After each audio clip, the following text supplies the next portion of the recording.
Hello, everybody, and welcome to the entertainment headquarters, and welcome to another My Top 10.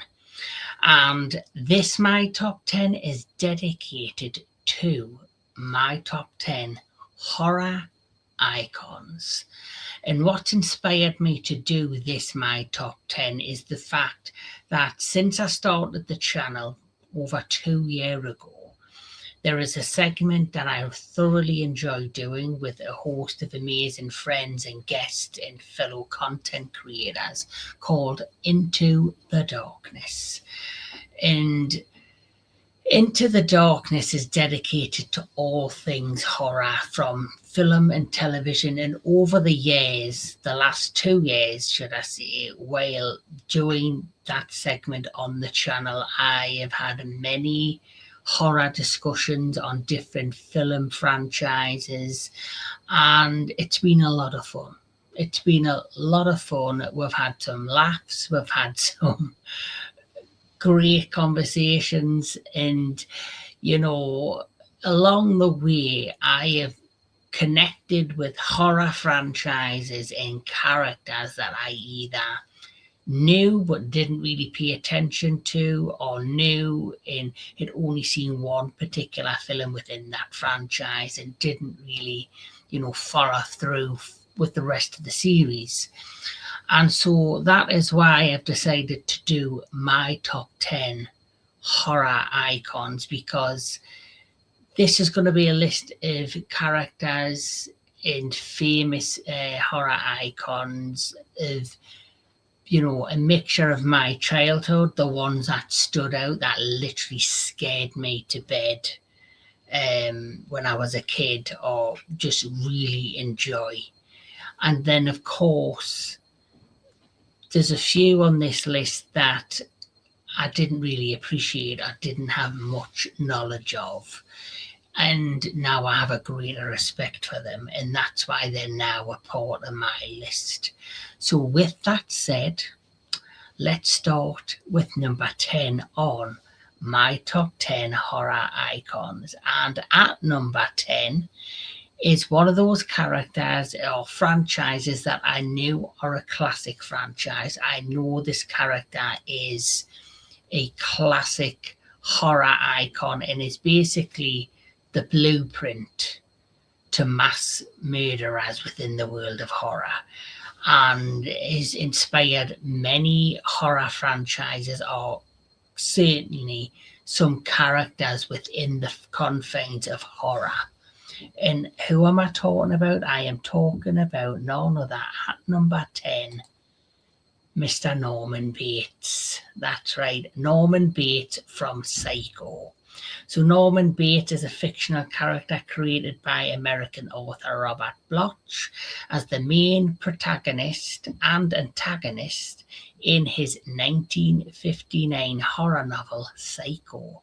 He has an alter ego called Mother, who takes the form of his abusive mother and later victim Norma, who also he runs the daily life of the Bates Motel. So, it started off as a book. Psycho, Norman Bates is synonymous with the franchise, and of course, in the movies and continuing right through to just before his death, you had portraying Norman Bates, you had Anthony Perkins, who does a fantastic job. And we did the Psycho franchise not long ago on this channel, and I had only seen, I think, the first one, the second one, and the remake. So thank you to the guys that got me on board to watching the rest of this franchise, because I grew a stronger appreciation for this particular character, and not only for Norman Bates, but I've grew a stronger appreciation for the film, because fundamentally the one thing I will say about those particular films is that whether it's the legendary film made by Alfred Hitchcock, whether it is the lower budget sequels. The one thing I will say is that Anthony Perkins' performance in the story is a great flowing story. They ebb and flow beautifully into one another. And the character has fondly grew on me. He's a character that was never really on my radar, but I understand now why his character and why his story and why he has become synonymous with like the psychopath kind of characters in future films because of what he delivered within the confines of the Psycho franchise. And of course, we had the Bates Motel television show, which was of him in his younger years, and it was brilliant. And then you had, of course, the remake, which wasn't as good with Vince Vaughn, but hey-ho, it was an interesting film. But Norman Bates, like I say, he is the blueprint for psychopaths and serial killers, who was probably inspired a lot by real life psycho killers. So at number 10, it's Norman Bates. And here is the trailer for the very first ever Psycho film.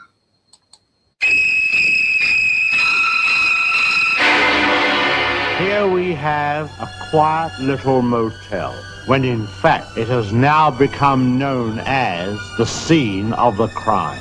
You have a vacancy? Oh, we have 12 vacancies. You know, this is the first place that looks like it's hiding from the world. I think that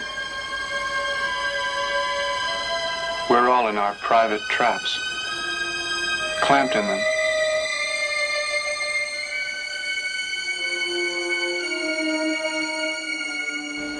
And none of us can ever get out.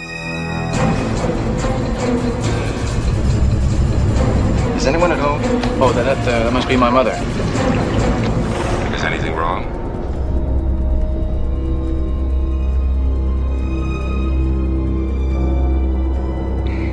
Am I acting as if there's something wrong? She's not missing so much as she's run away. Put me down. Mother! Oh, God! Mother! What are you running away from? She looked like a wrong one to you?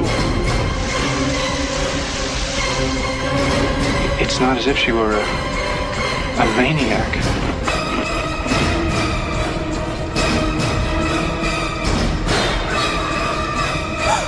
She just goes a little mad sometimes.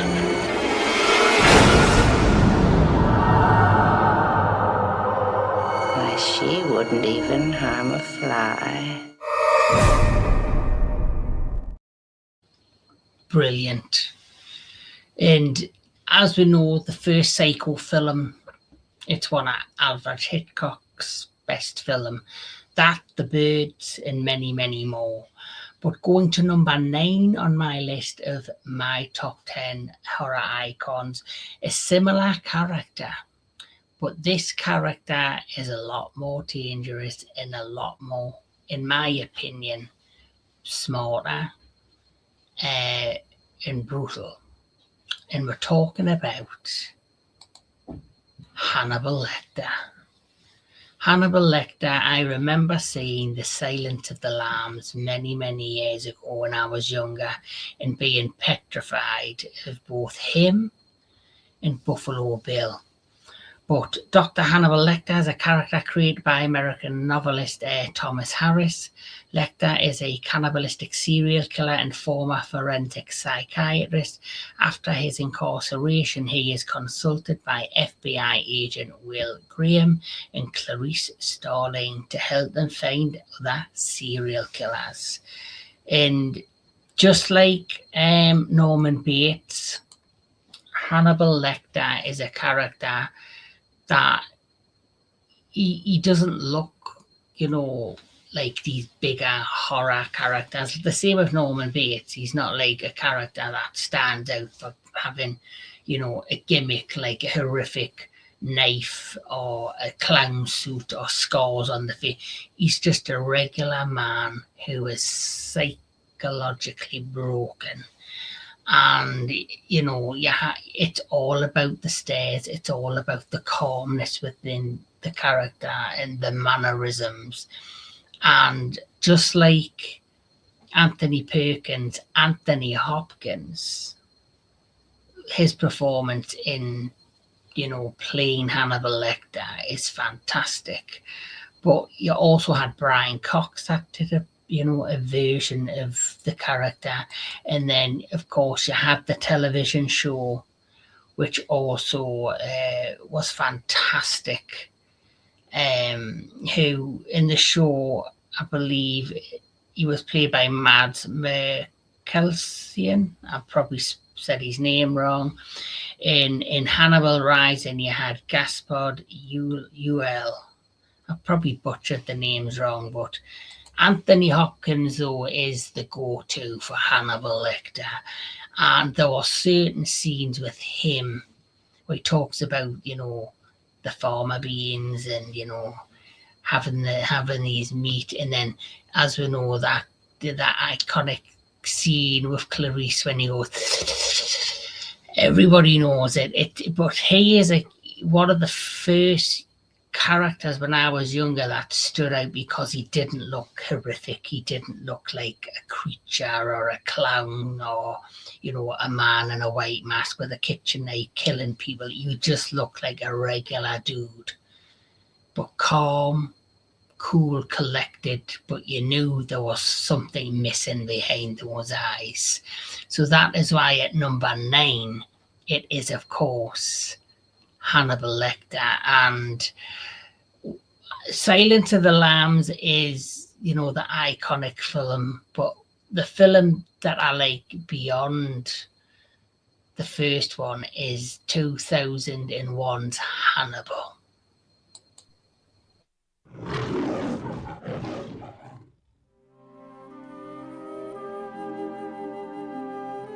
The person I'm looking for is quite well known. He's killed 14 people that we know of. You ever think he might come after you? Oh, at least 30 seconds of every day. Hello? Is this Clarice? Oh, hello, Clarice. I've been in a state of hibernation. I need some action, Clarice. I need to come out of retirement and return to public life. I couldn't help noticing on the FBI's rather dull public website that I have been elevated to the more prestigious 10 most wanted list. Is this coincidence, or are you back on the case? If so, goody goody. I have information about Hannibal Lecter. Fantastic. You're trying to catch him yourself, aren't you? He killed 3 policemen while in custody, tearing the face off one of them, and he will kill you too. Are you by any chance trying to trace my whereabouts? You naughty girl.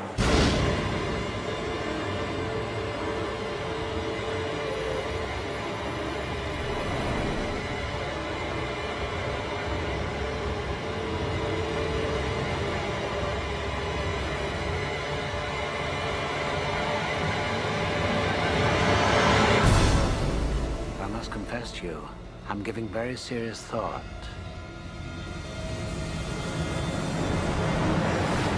to eating your wife.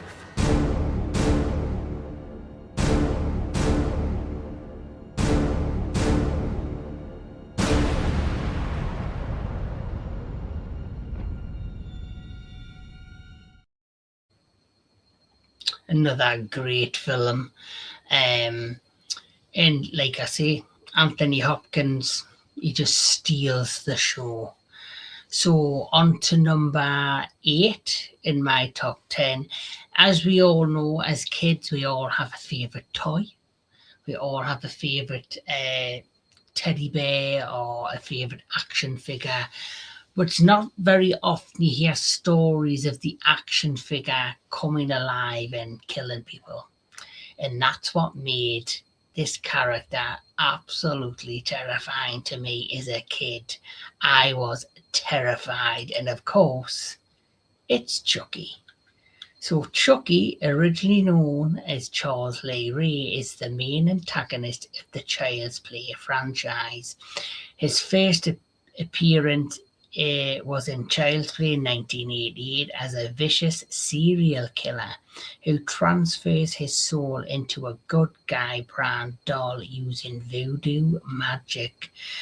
Chucky was created by writer Don Mancini and is primarily voiced by Brad Dourif. The character has subsequently been represented in various other media, including novels, video games, and comic books. And he's a character that always comes back. He always seems to find a way to come back. And just like I said, being a young kid, I was terrified of Chucky growing up.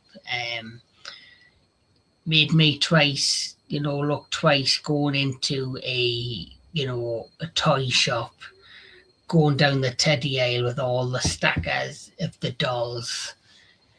I didn't want to go down that aisle because of all the stacked up dolls when I was a kid. But always been a fan of Chucky. Each film, from the first to the three, from 1 to 3, were the best of the series. 1 to 3, and then we got Bride of Chucky, which took it to a more campy comedic, role. Then after that, you then had, the next film in the series, which was, of course, what was the next one? Oh, The Seed of Chucky, which just took it to a really ridiculous level. And then it got more serious with the direct video releases, which was The Curse of Chucky, The Cult of Chucky, and then we've recently had the horrendous remake. And then we had, of course, the Chucky television show. And apparently, according to Jennifer Tilly, who plays the voice of Tiffany, we are getting more Chucky down the road. But yes, always been a big fan of Child's Play, always been a big fan of Chucky, and he's one mean little bastard. He's one horrendous, crazy little doll. But a big fan of Chucky. And my favourite film out of the franchise, if I have to be honest, has to be Child's Play 2.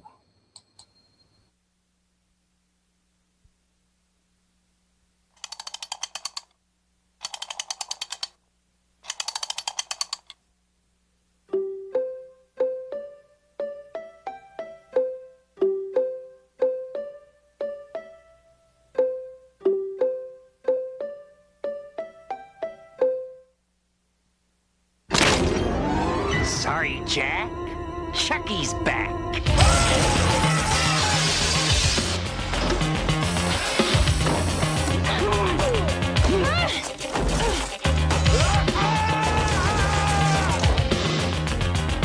How's it hanging, Phil? Child's Play 2.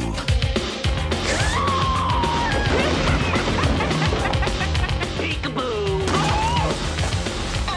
He's the original. He'll take your breath away. This fall, Chucky rules. Did you miss me, Andy? I sure missed you. Child's Play 2. Keep an eye out for it.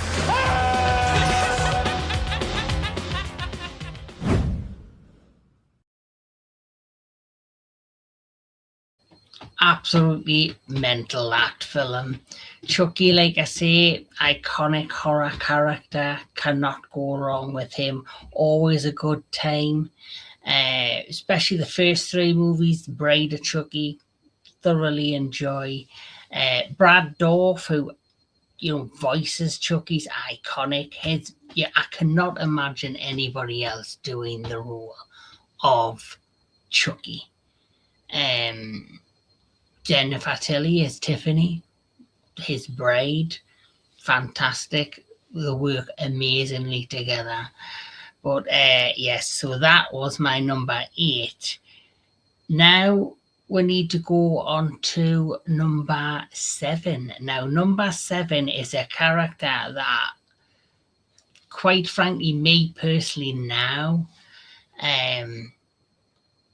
it's going to be very hard if they ever bring him back to the screen, because the iconic Tony Todd is no longer with us. Now, Tony Todd is synonymous with horror.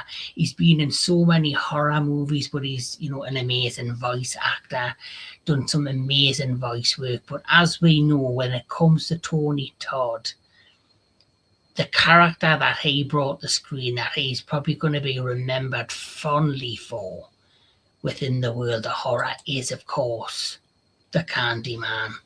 Now, the Candyman is such, the character itself and the story of the Candyman. It's quite, a sympathetic story. It's quite, a brutal story. And the character of Candyman, his actual character name is Daniel Robital. I think I've said the name right. And he's known as the Candyman, and he is, the main antagonist of the Candyman film series. The character originated in Clive Barker's 1985 short story, The Forbidden. In the film series, he is depicted as an African-American man who was brutally murdered for a forbidden 19th century interracial love affair. He returns as an urban legend and kills anybody who summons him by saying his name 5 times in front of a mirror. This can be seen as an exorcism or act of Mancy. I probably butchered that, but that's what it says. And of course, Tony Todd portrayed the character in Candyman, Candyman Farewell to the Flesh, Candyman Day of the Dead, and he also returned as the character in the 2021 sequel of the original 1992 film. But Tony Todd sadly passed away last year. May he rest in peace. His last appearance was in another much loved horror franchise, Final Destination, and the director allowed him to see his own monologue for his final appearance and scene. And what he said was very heartfelt. It hit a different way because he knew he had this terminal illness. In his last line of dialogue really, hits you differently now that, he's no longer with us. But what he did with the Candyman series, what he did with the character of the Candyman, he really literally brought together this really unique character who had, you gained a lot of great sympathy for the character once you discovered his backstory. And once you discovered, why he is who he is and how he became this being. So as much as he's brutal, as much as he's dangerous, as much as he's deadly, and this kind of like, I'm not going to say demon, but this being that lives in kind of purgatory between life and death, you kind of gain kind of great sympathy for him, but at the same time you don't want to cross his path because he's purely terrifying. And the very first film in the series, Candyman, is still my absolute favorite of the series. So yes, Candyman. Have you ever heard of Candyman? If you look in the mirror, you say his name 5 times. In cities everywhere, Candyman? they whisper his name. Right. Candyman. It's just a story. Candyman? Candyman. Just a ghost story. Candyman. An entire community starts attributing the daily horrors of their lives to a mythical figure. The legend first appeared in 1890. He was attacked, mutilated, and burned to death. Poor Candyman. Helen, a woman died in there. Leave it. Everyone knows he isn't real. That's modern oral folklore. Everyone. Except Helen Lyle. Bring it up. It ain't safe around here. I don't scare too easy. Wanna know about Ruthie Jean? They ain't never gonna catch him. Who? Candyman. Who is that? I came for you. Do I know you? Now, she is about to discover Helen? Get out! Get out! what's behind the mystery. You're sick. What's behind the legend. Listen, he's under the bed! And most terrifying of all, Come with me. what's behind the mirror. He's here.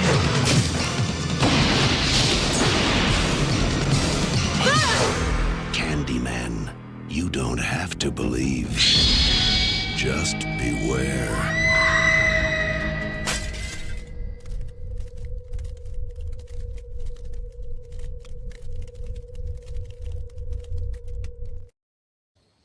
So there you have it. That is the Candyman.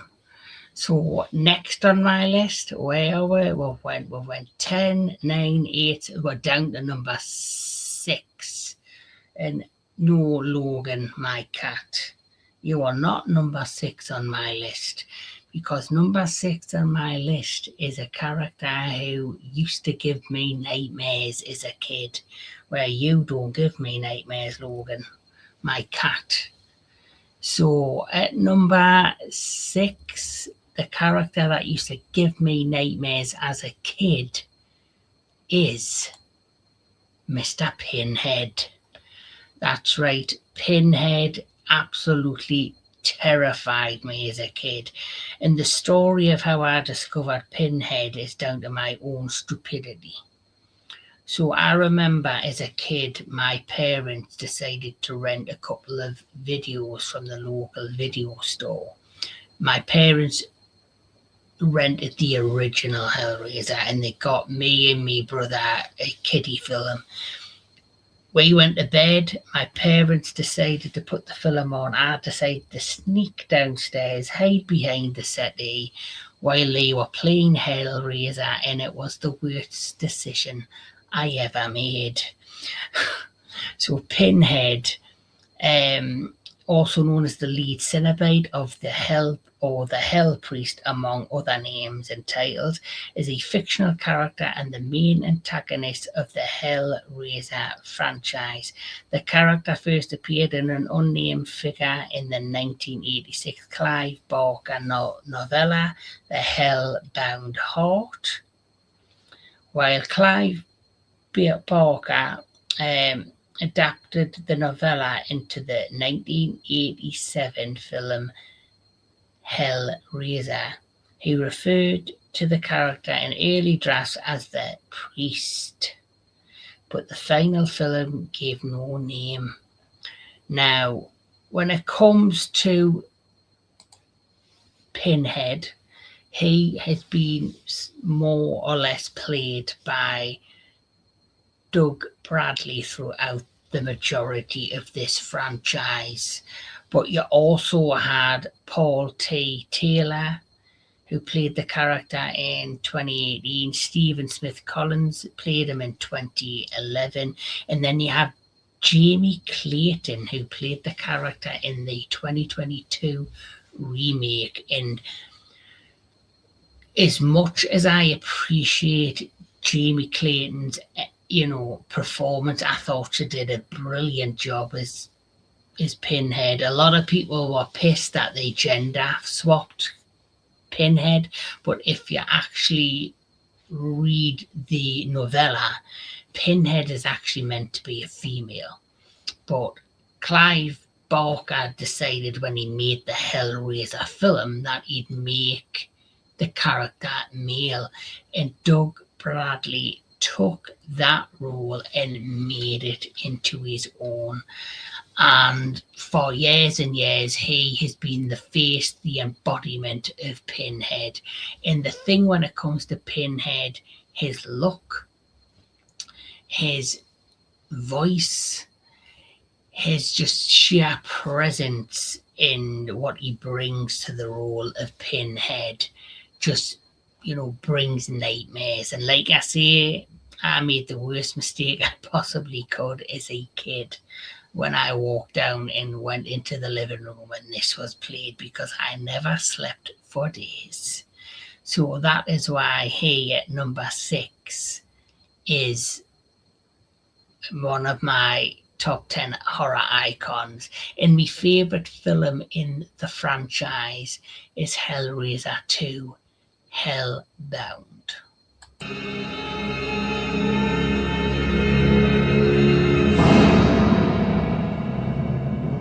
The vision is renewed.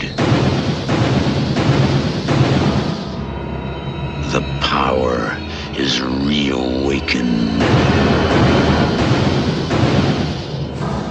The fear is reborn. Because they have returned. Time to play. Hellbound, Hellraiser 2. Brace yourself for terror you have never imagined. And your suffering will be legendary even in hell. And horrors you can never escape. And you wanted to know. Now you know. Last year, they brought hell to Earth. Now, they'll take you through hell.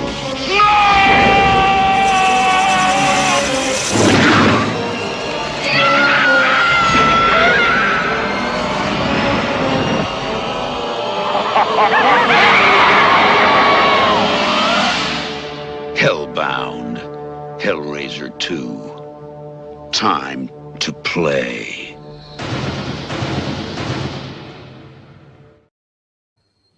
So there we go. That is number 6. Now we're at the halfway mark. At number 5 is a classic horror character. And it is somebody who I admire. It is somebody who got my fascination with this particular genre or this kind of mythos. And he is probably the most famous of them all. And of course, I have to be talking about Dracula. Dracula is, the most famous vampire in the world of vampires. And I have had a fascination with this particular character and this particular world ever since I seen, many, many years ago, the black and white original Bela Lugosi Dracula film. Then, of course, Christopher Lee in the Hammer films, and then of course the film that I still regard as my all-time favorite of all Dracula films, all kind of vampire films, is of course Francis Ford Coppola's Dracula with, of course, Gary Oldman. Count Dracula is a character that was created as the main antagonist of Bram Stoker's gothic horror novel Dracula.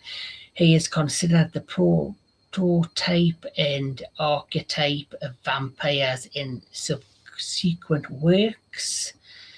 In fiction, aspects of the character are believed by some to have been inspired by the 15th century Wallachian prince Vlad the Impaler, who was also known as Vlad Dracula.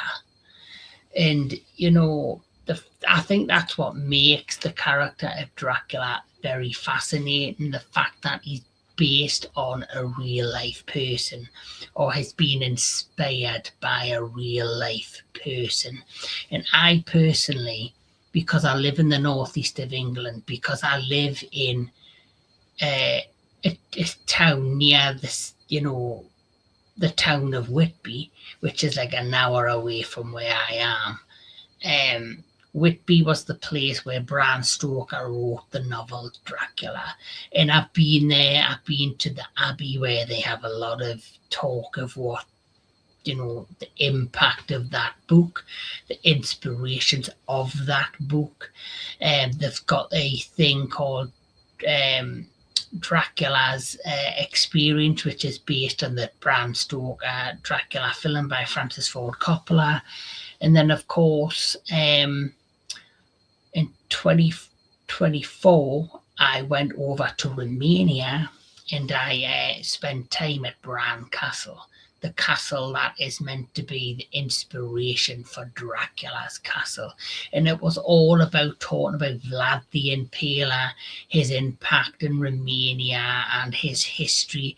It was very Gothic, it was very European. You just felt the tones, and it just really made you appreciate, the history of the country, but it also, in the back of your mind, made you think of the Gothicness and the history of Dracula and the inspiration for Bram Stoker. And I feel very lucky that I've had that experience of both being near Whitby, where he wrote the book and was inspired, and then going to the place that he based a lot of the book on, and it helped to create this iconic character that is, of course, Dracula. And so that is why he's, bang in the middle at number 5. I could have put him right at the top, but there was just a couple of other characters that I feel are stronger when it comes to horror, because as much as I love Dracula, he is a horror icon, but he is also like a Gothic icon, and he is the archetype and the prototype of all vampires in the vampire mythology. So my favorite film, as I said, is Bram Stoker's Dracula.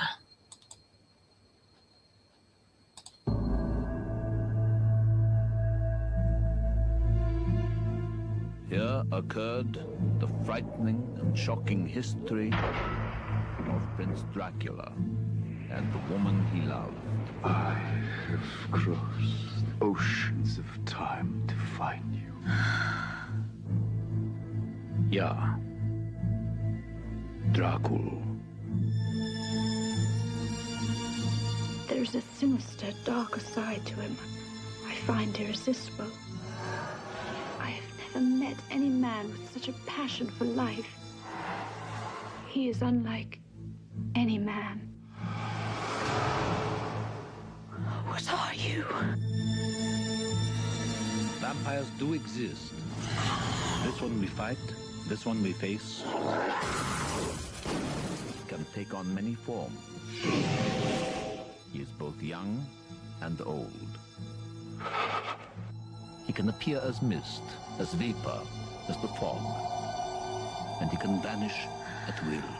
My love. The power of his evil desire has no end. You've got to go to him. And you've got to love him.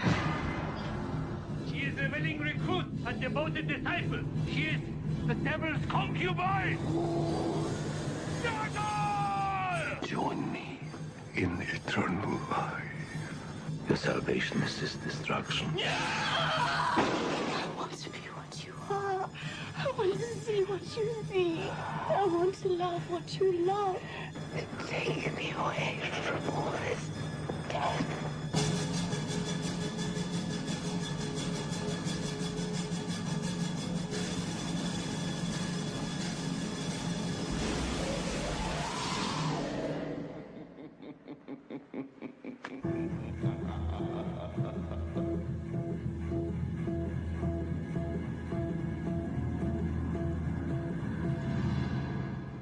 Make no mistake, he must be stopped.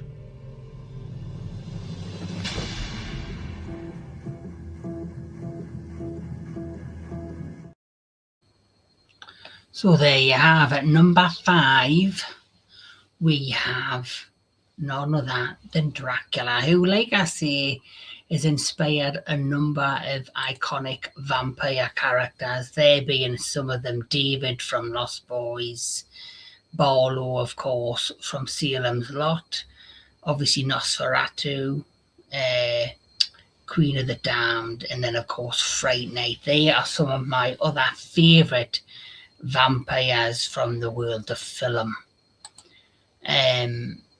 But yeah, cannot go wrong with Dracula. And whenever I get to Halloween, I always get this feel of like this gothic vibe. Get it right, this gothic vibe. And when I get this gothic vibe, I have to watch a Dracula film, an old school gothic Dracula film, or something like Sleepy Hollow of Johnny Depp. That's another film that I really enjoy during that month. But let's move on to number 4. And number 4 is a character that has come back into popularity with a bang. And of course, it's down to none other than Bill Skarsgård.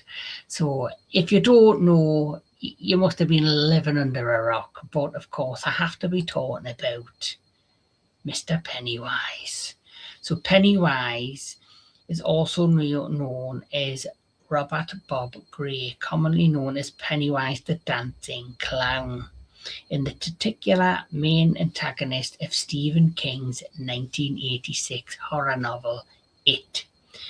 It adaptations have, included, of course, Tim Curry's version in the Stephen King It miniseries, and then, of course, Bill Skarsgård's version in the It Part 2 films, and then, of course, recently, Welcome to Derry, which, for me, Welcome to Derry, was the best television series of 2025. It didn't hold back, and I feel as if Bill Skarsgård's taken the character of Pennywise and turned it into his own. I have much love for the original Stephen King's It miniseries. Without a doubt, Tim Curry stole the show with that version of Pennywise, and I see pros and cons in both the Tim Curry version and the Bill Skarsgård's version. They're both very unique. They both have certain similarities, but they're also quite different. And it's hard for me to say which one's better than the other because I like them both. But Bill Skarsgård for me is, of course, Pennywise for a new generation, and newer fans will probably go towards the Bill Skarsgård version if they didn't appreciate the, of course, Tim Curry version, where I appreciate both, because I grew up in a time where I got to see the original not long, after it came out. I think it was repeated on television, and I remember seeing it, and that scene where he's in the sewer, the scene where he comes out of the shower and he's staring and you see his face. That was terrifying when it comes to Tim Curry's version of Pennywise. And then, of course, the Bill Skarsgård version, especially in Welcome to Derry, is absolutely terrifying. And as you know, it is this creature, this being from the Macroverse who, comes to Earth, and he basically feeds on fear. And he's a creature that has appeared throughout, I guess, the Stephen King multiverse. There's many novels where he's hinted at being still alive after his presumed death. There's stories, there's images, there's little mentions of his name or similarities to him in chapters of books throughout the course of other books. So he's a phenomenal horror character, and I think he's came back with a bang thanks to Bill Skarsgård. And as much as I love the original It, because of Bill Skarsgård, I'm now a bigger fan of Pennywise, and I've now added the original Stephen King's It to my collection. I've recently purchased it on Blu-ray, and I'm glad. And I, even though I like the original, it was something that I never owned. But after Pennywise coming back with a bang, I decided I'm going to add the original to my collection. So, of course, the one thing I have to do is show the trailer for Welcome to Derry.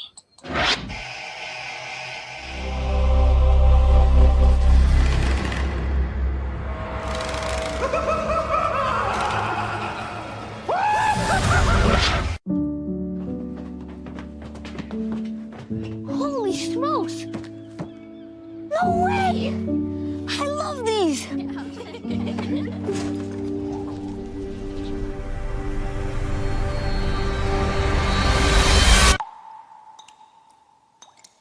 All of the tunnels are underground,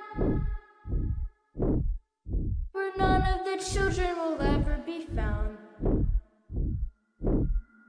They wandered away to join the show and lost their way in the world below.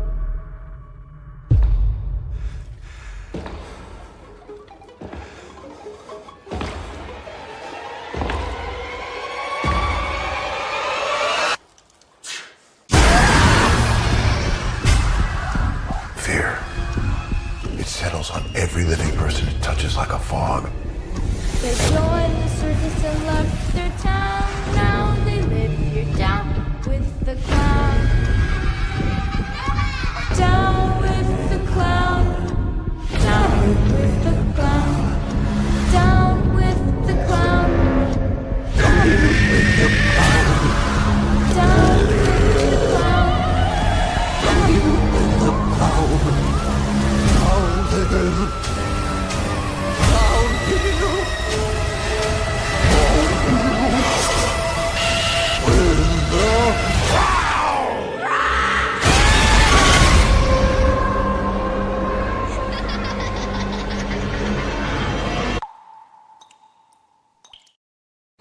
Absolutely brilliant.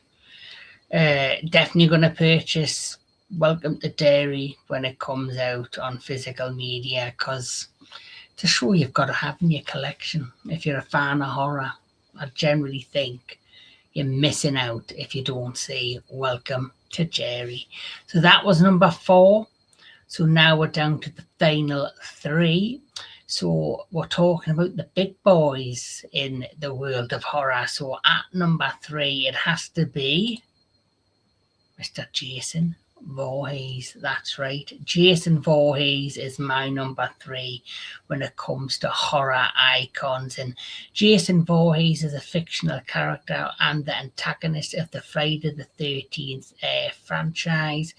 He first appeared in Friday the 13th in 1980 as the young son of camp cook turned killer Pamela Voorhees, in which he was portrayed by Ari Lehman.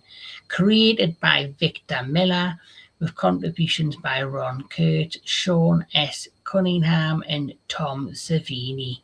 Jason was not originally intended to carry the series as the main antagonist. The character had subsequently been represented in various other media, including novels, video games, and comic books. And there's been many actors that has played Jason throughout the course of the series, but for me, Kane Hodder is probably the most well-known of the actors that has portrayed Jason. And Jason, his backstory is also tragic. A young boy, picked on for his disabilities and looks by the student, camp, the camp leaders, and the people that are meant to be protecting him, nurturing him, educating him, picking on him, and abusing him, and he basically drowns. And somehow he doesn't die, and he comes back to life, and he comes back as this vengeful force. And throughout the years, his character and who he is and what he's capable of is evolved. But he's always been a fascinating character. And of course, the first few outings with Jason, you had a sack on his head at one point. His mother was the killer in the first one. And once he gained his hockey marks, he suddenly developed iconic status. For each entry after that point, he became a horror icon. And, well deserved. I do enjoy the Jason films. I can put any on. I don't even have to watch them in order. I can just put one on and enjoy it for what it is. It's a lot of fun. Jason is a lot of fun. And I've always enjoyed his character. I've always enjoyed his films, and especially when two horror icons join together in Freddy versus Jason. That for me is another film that you've got to watch over Halloween, because it's Freddy, it's Jason together, and they're trying to kill each other as well as pathetic young teenagers. So one of my favorite films in the Friday the 13th franchise is Friday the 13th 3, believe it or not.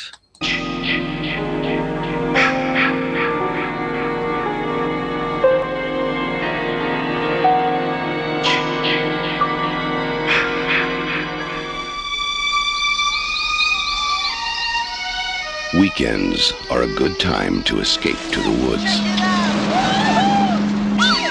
Unless the weekend begins with Friday the 13th. Because 13 is an unlucky number. But out here, so are 1 through 12. Because these are Jason's woods. And nobody leaves them alive. Friday the 13th, Part 3 in 3D. Jason, you can't fight him.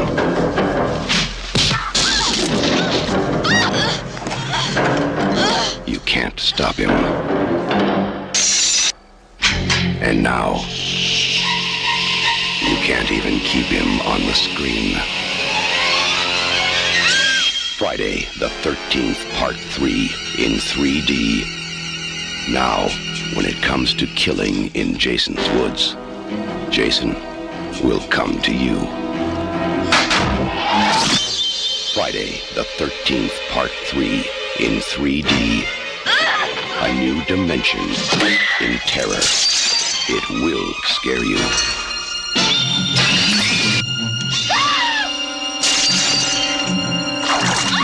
Count on it.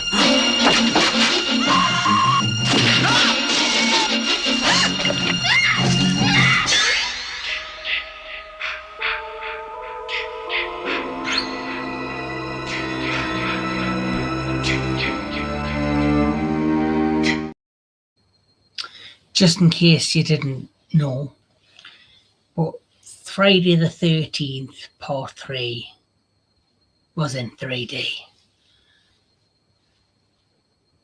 Just saying. But on to number 2. It has to be the other iconic horror icon who, like Pinhead, like Chucky, this individual absolutely terrified me as a kid.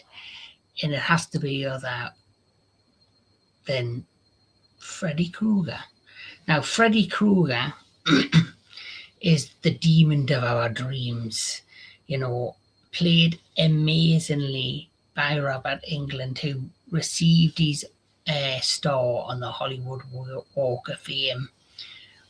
Truly well deserved, truly, you know, deserved it. He should have got his star on the Hollywood Walk of Fame long, you know, by now. But anyway, he's finally received it. Finally, somebody in horror is getting the respect that they deserve, unlike Tony Cotard, which I'm not even going to go there because it'll just piss us off. But Freddy Krueger is a fictional character and the antagonist of A Nightmare on Elm Street horror film franchise created by Wes Craven. He made his debut in Craven's A Nightmare on Elm Street in 1984 as the malevolent spirit of a child killer who has been burned to death by his victim's parents after evading prison. And, you know, Robert Englund, similar to everybody who is a horror icon, from Tim Curry to Bill Skarsgård now to Brad Dourif to Doug Bradley to Tony Todd.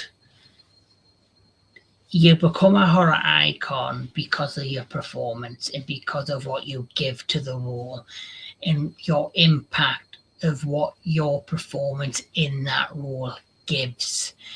And it's not just horror characters, it's any character. Like all the actors who play the characters in the MCU, from Chris Hemsworth to Tom Holland, they will be synonymous with Thor and Spider-Man, or Robert Downey Jr. with Iron Man, because of their performance, because of the chemistry that they give to that particular role.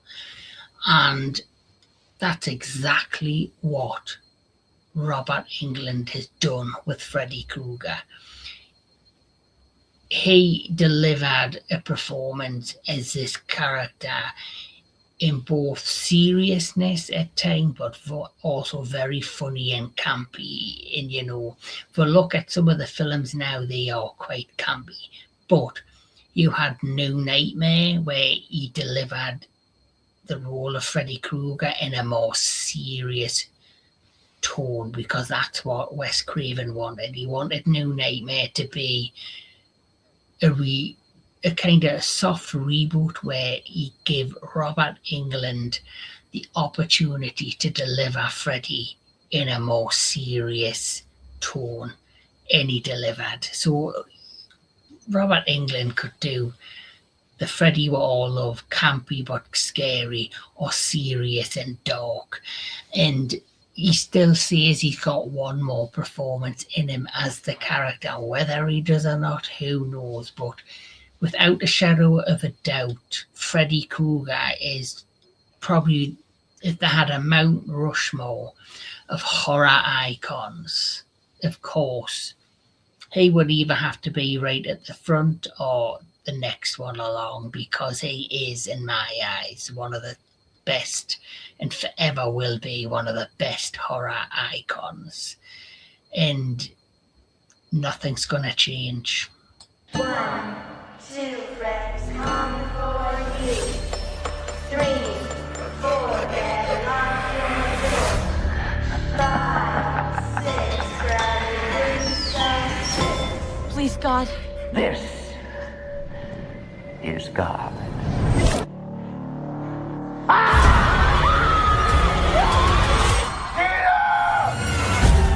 What the hell did that, Lieutenant?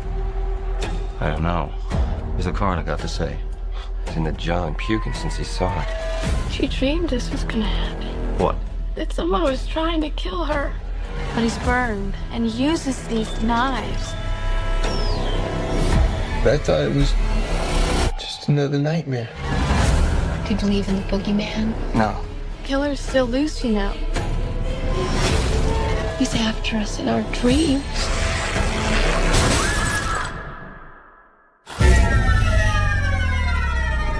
Whatever you do, don't fall asleep. No!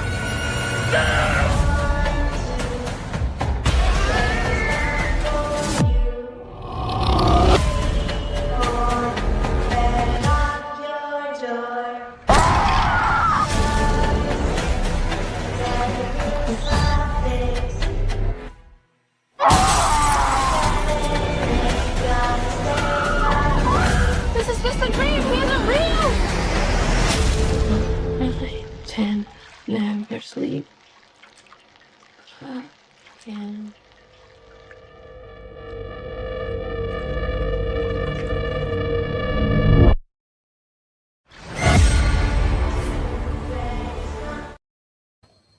I'll never ever forget the scene with the blood coming out of the bed, going on the ceiling, or the scene where she was in the bathtub and the claw came out.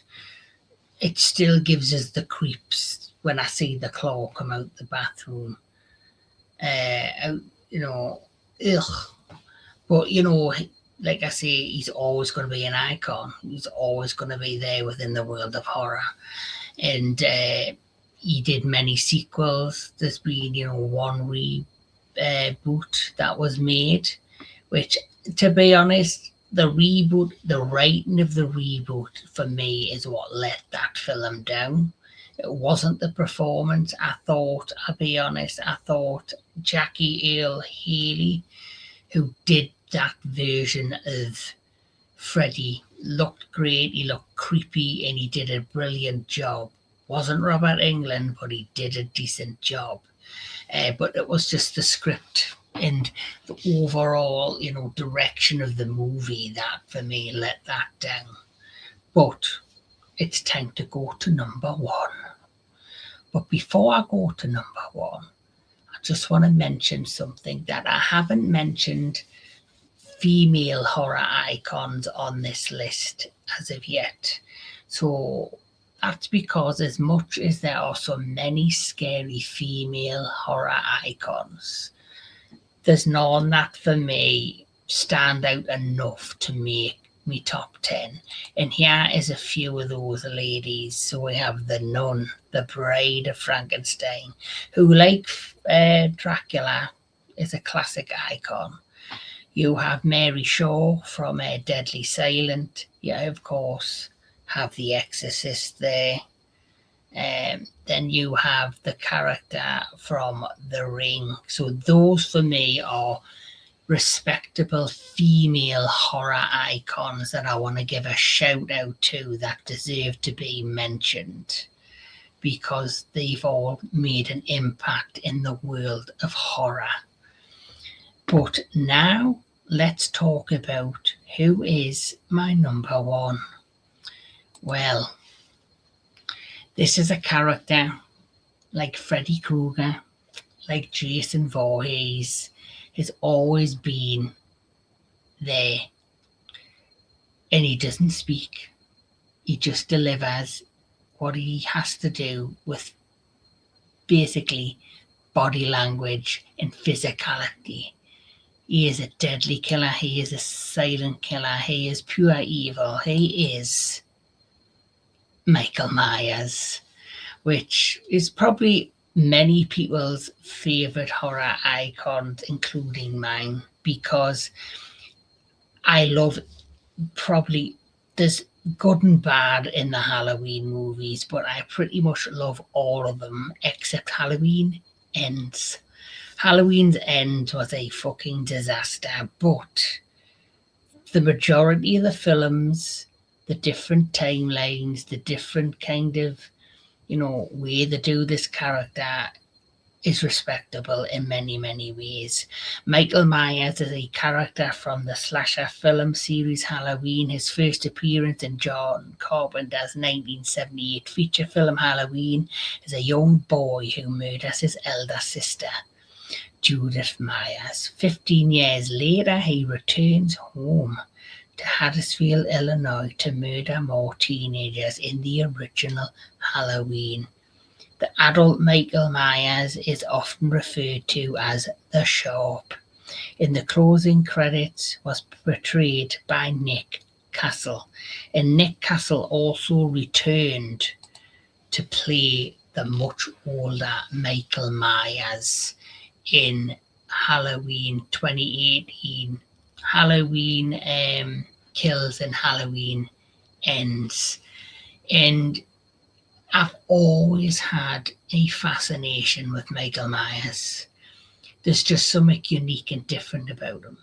Jason also doesn't speak. Jason also has a more sympathetic backstory. And that's the thing about Jason and Michael Myers. There's kind of this yin and yang with them, in terms of you can kind of sympathize with Jason despite him being this monster, where you cannot sympathize with Michael Myers. And on my list, I've featured, clown, alien, monsters, demons of our dreams, monsters from hell, Pinhead, and, a character that kind of lives in purgatory with the Candyman. But the characters that frighten me the most are those that generally could exist in our real world. Norman Bates, Hannibal Lecter, and Michael Myers. They are real, characters that could be based on real people. And it's the fact that they've kind of turned, people in the real world into fictional serial killers and monsters that could generally exist and walk around in our day-to-day lives that frighten me the most. And Michael Myers, for me, is the ultimate fear. If, one day you could be in your hometown and on a random Halloween night, somebody could just put on a mask and go to town on people. It's probably already been done, but it could happen again. But Michael Myers, he's a character that I've thoroughly enjoyed. Jamie Lee Curtis as Laurie Strode. She is a scream queen, one of the top scream queens.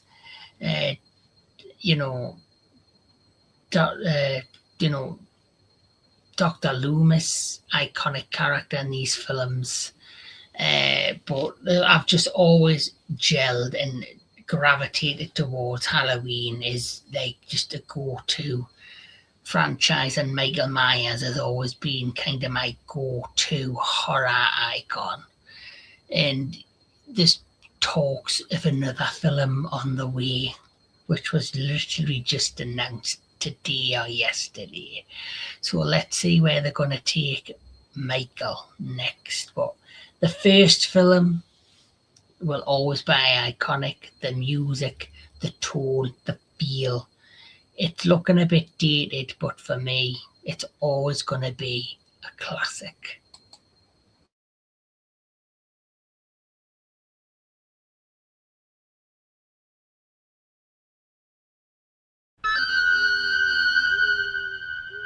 Halloween night. A small American town. 15 years ago.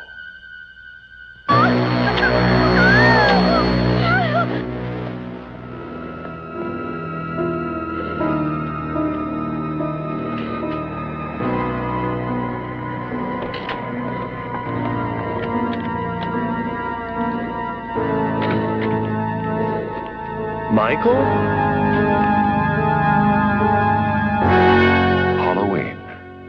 I spent 8 years trying to reach him, and then another 7 trying to keep him locked up because I realized that what was living behind that boy's eyes was purely and simply evil.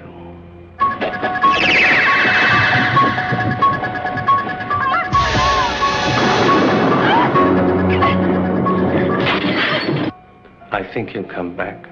Exploring uncharted territory. Totally charted. Just talk. Sure. The only reason she babysits is to have Halloween.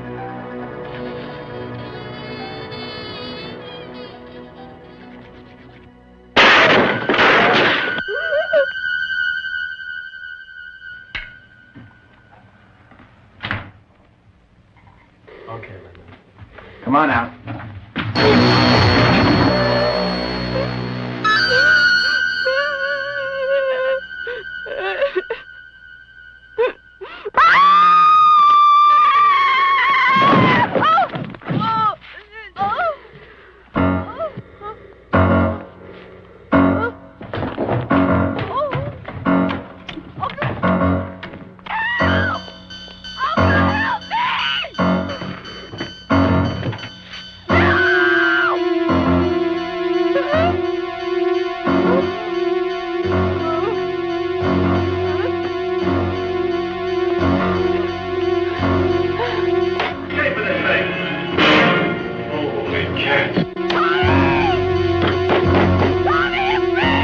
Halloween, the night he came home.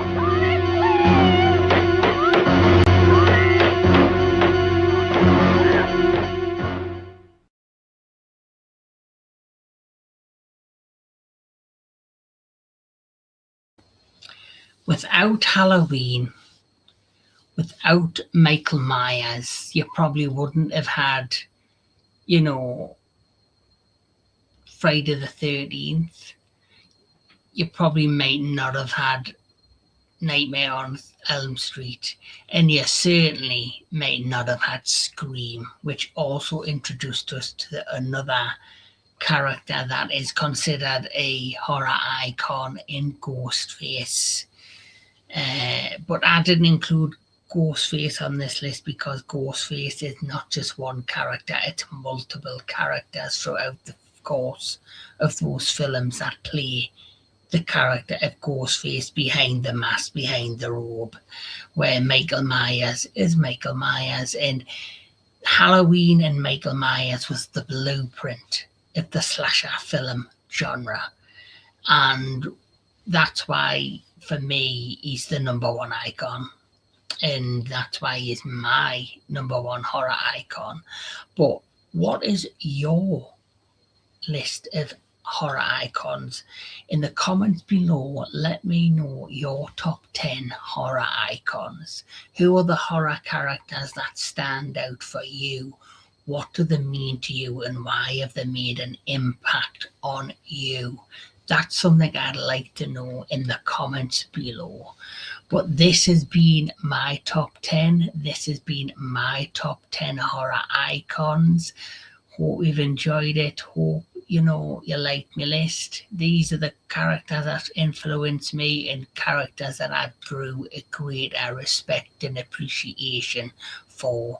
And a lot of it might not have happened without doing Into the Darkness with my fellow friends, content creators and collaborators. But like always, keep on enjoying your movies, keep on enjoying all things entertainment. Please like, share and subscribe if you'd like, and I'll catch us all at the next one.